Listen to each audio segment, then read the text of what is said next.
The cross is evidence that in the hands of the Redeemer, moments of apparent defeat become wonderful moments of grace and victory.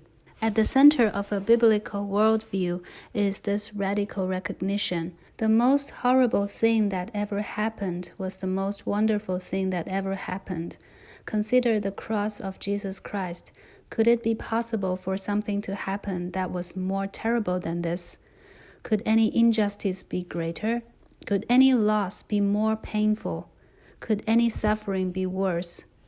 The only man who ever lived a life that was perfect in every way possible, who gave his life for the sake of many, and who willingly suffered from birth to death in loyalty to his calling, was cruelly and publicly murdered in the most vicious of ways.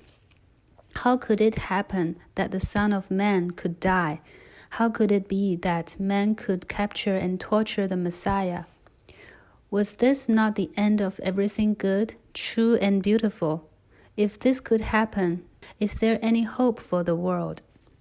Well, the answer is yes, there is hope. The cross was not the end of the story. In God's righteous and wise plan, this dark and disastrous moment was ordained to be the moment that could fix all the dark and disastrous things that sin had done to the world. This moment of death was at the same time a moment of life. This hopeless moment was the moment when eternal hope was given. This terrible moment of injustice was at the very same time a moment of amazing grace. This moment of extreme suffering guaranteed that suffering would end one day, once and for all. This moment of sadness welcomed us to eternal joy of heart and life. The capture and death of Christ purchased for us life and freedom.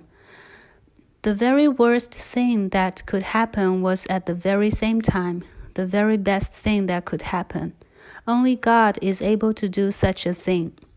The same God who planned that the worst thing could be the best thing is your Father. He rules over every moment in your life, and in powerful grace He is able to do for you just what He did in redemptive history. He takes the disasters in your life and makes them tools of redemption. He takes your failure and employs it as a tool of grace.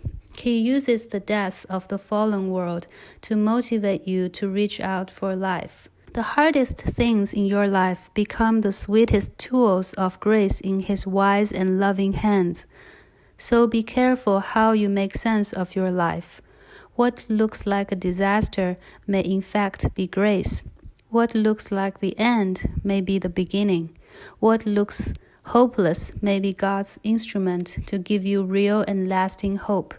Your Father is committed to taking what seems so bad and turning it into something that is very, very good.